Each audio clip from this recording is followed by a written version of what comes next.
Dun dun dun dun dun dun. Ghostbusters! Hello, my friends. It's me, Professor Hans Von Puppet. How you doing? Welcome back to our spoiler-rich review of Ghostbusters. Trigger warning! If you're one of those people who is made furious by the very existence of this new Ghostbusters movie, this video may enrage you further. So far, my spoiler-free review of Ghostbusters 2016 has gotten over 300 comments, and only about 8 of them were the usual "nice job, love your channel" kind I usually get.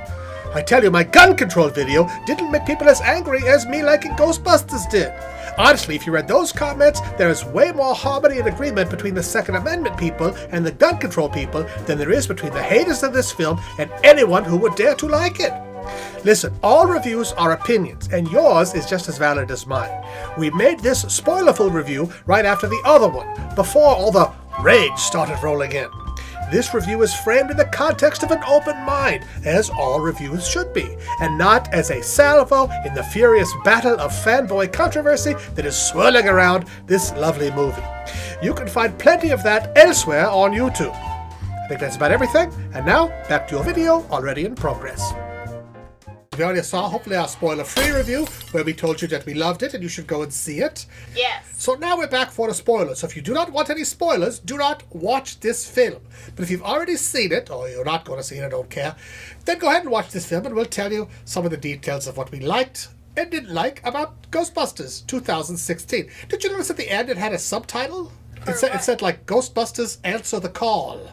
Like in the middle of the credits, like as if that was the real title of it. I noticed it said in memory of Harold Ramis. It was dedicated to Harold Ramis, who was one of the Ghostbusters. That's yes. right.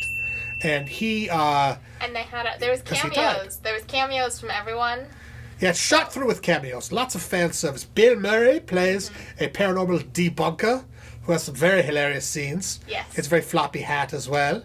And everyone comes in just when you're not quite expecting them, you know. Yeah. Like Ernie Hudson, finally he's there near the end, you know. And Sigourney Weaver pops in at the end. Sigourney Weaver pops in. You know, everybody pops in. That's, to me, that is, I don't want to give away, that is a spoiler I'd rather not tell you, but that was super fun when that happened. Yeah.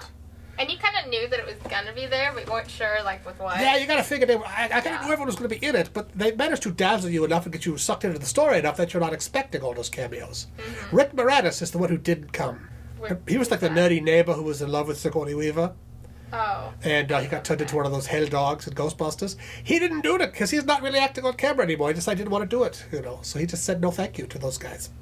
Okay, the plot of Ghostbusters is this. It starts out and you've got Kristin Wiig, who is a particle physicist, right? Yeah, she's like a particle physicist about to get her tenure. Right, she's on the verge of a great career breakthrough. And she's very, like, prim and proper and everything. Yeah. But then, like... Her creepy boss warns her about keeping her nose clean, and then kind of she's been outed because she wrote a book 10 years ago with her best friend. She wrote this book that's, like, about ghosts, how ghosts are real. Yeah.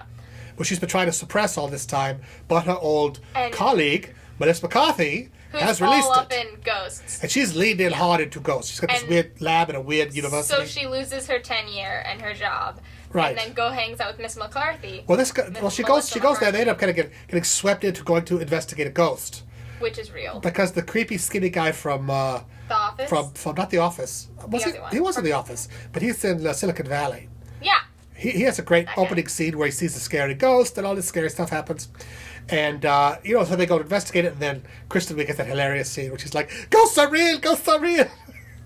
On video, that cuts directly to her losing her tenure. So it's different from the original Ghostbusters. The original Ghostbusters, they were all working together.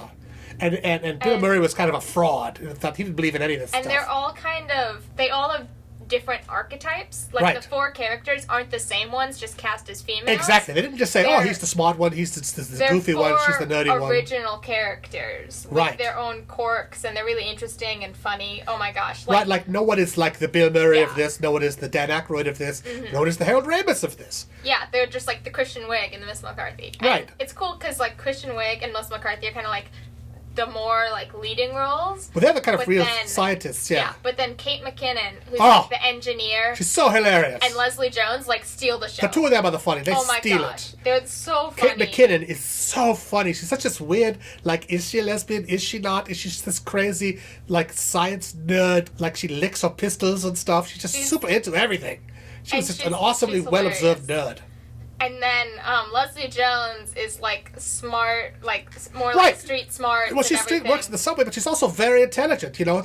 Like people were kind of ranking on this for having the one black character being the one that's not a science woman. But she like brings her own like intelligence and skills to the situation that none of the rest of them have. She knows a ton about history and a ton about New York and a ton about getting stuff done, and she's also kind of the muscle as well. Yeah, like she's like the strongest. Because she's twice the size of all of them put together. Yeah. But they're fun bunch. They even make like the jumpsuits make sense. Like she brings the jumpsuits. So I brought you these overalls so you don't get that slime all over you again. They're like, oh, good idea. And then it's funny. So they kind of like switch the gender roles because then they're like secretary the secretary who's Chris Hemsworth. Is Thor. Who's Chris Hemsworth? He's like the one-dimensional, like dumb, flat character. Yeah, he's hilarious. He's so stupid. He can't answer the phone right. He just is like a totally lazy, dumb guy. His character didn't even make sense. But he's so gorgeous. They love having him around. You're hired. God, you're all sweaty. But it's kind of, they switched it, because usually you'd have, like, the woman be, like, the dumb, like, blonde bimbo. But in fact, if you look back to Ghostbusters, Annie Potts was the secretary in that, and she was very intelligent. She was kind of nerdy. She had a little romance with Venkman, who was the nerdiest of the original Ghostbusters. So even that was not a flipped, perfect parallel archetype. Yeah. It was a new relationship, another new thing in the Ghostbusters. So I loved the big battle. Of course, you kind of have a big battle with a lot of ghosts. You've seen it in the TV ads, Oh, yeah. Where everything's swooping around. It was, like, really intense and cool and, like, actually, like, action-y. And they did invent a bunch of new kinds of guns. Yeah. Like, the science, of course, makes, like, no sense. Makes zero sense. But they had the proton packs that Kate McKinnon invents. And I'm like, wouldn't they have to charge those? Yeah, it's funny. Yeah, and there's a nuclear reactor on top of their van, which, why is that there? It doesn't really make much sense. Kate McKinnon's just kind of crazy. And they go, we'll drive that into the vortex and shoot it with a laser, then it'll go off, and it'll be an atom bomb, and everything will be fine. Really? It was funny. Yeah. And the whole climactic ending is really kind of a wonderful tour de force on topping the toppers, Yeah, like jumping the shark jump, like it. Yeah. But like leaning into the shark as you jump it. But you know it was what I mean? so much fun. Oh my gosh. It's so much fun. Because there's this whole... I mean, one thing that's weird is that whole building kind of gets exploded when that giant ghost comes out of it. The villain turns into this giant, marshmallow man. Art Deco architecture. It's beautiful Art Deco, just destroyed. And it becomes this swirling vortex to hell or something. But then they close the vortex and it's just all And they close it, and the building comes back. Yeah. As if it was nothing there. Kind of amazing. We're still not telling you every detail, because you'll still get some great surprises if you haven't seen it yet. But, wow. The villain was a lot of fun, too. Yeah. He was like this weird... and he's a guy I've seen on a lot of commercials and stuff lately. He's like a funny character. He's a very creepy dude. You see him early on, you go, oh, that guy is creepy. He's like weird sideburns, And he's like building this machine, and he kind of possesses Chris Hemsworth.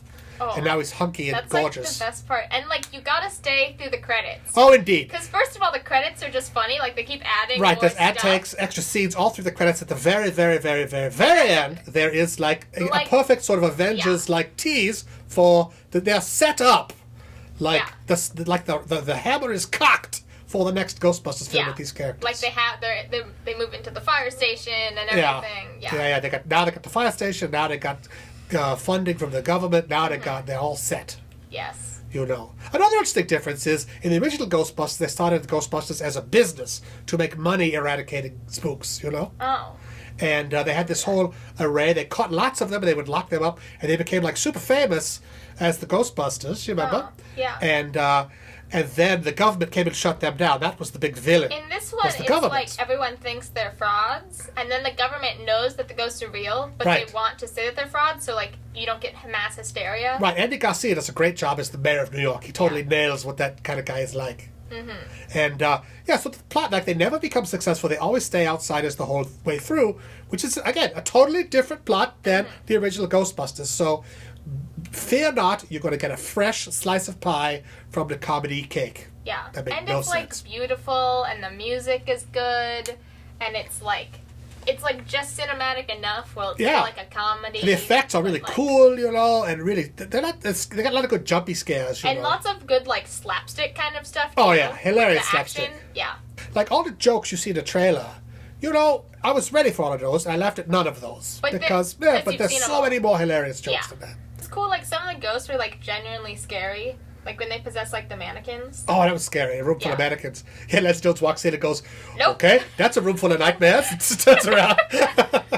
And there's also a couple of things I saw. I saw a commercial again yesterday, and there's stuff that is not in the movie. That often happens when stuff is in the trailer and doesn't make the final cut. Well, I feel like that kind of works better because, like, the stuff you see in the trailer, it should give you, like, a flavor of the movie, but not ruin the movie for you. Because I feel like lots of trailers nowadays, you watch it and you feel like, okay, I watched the movie, don't really need to go see it now. Indeed, yeah, you get the whole story. And then there's these weird supernatural things that I'm like, are those real? Like, I want to research those. Well, you know, I was thinking about... like the landlines or whatever. Oh, right, there's these secret lines like, of energy. Is that, like, a real fake thing?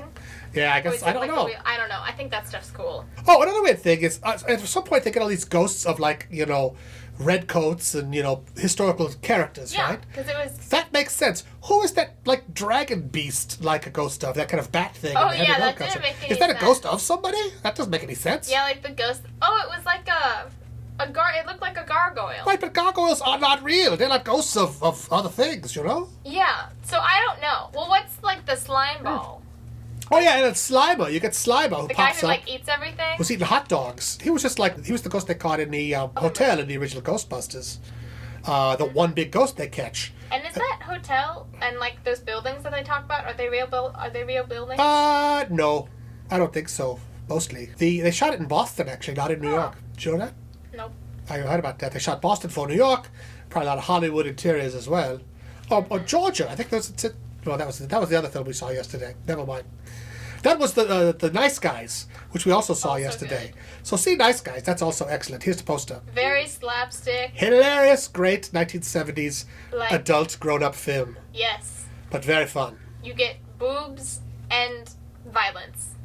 These are a few of my favorite things. Very, like, it'll be on HBO. It'll be on HBO in like 10 minutes, yeah. Anyway, that's it for our extra spoiler-rich review. Thank you, Fiona, for joining me. You're welcome. It's always nice to have you here in my office hours, you know.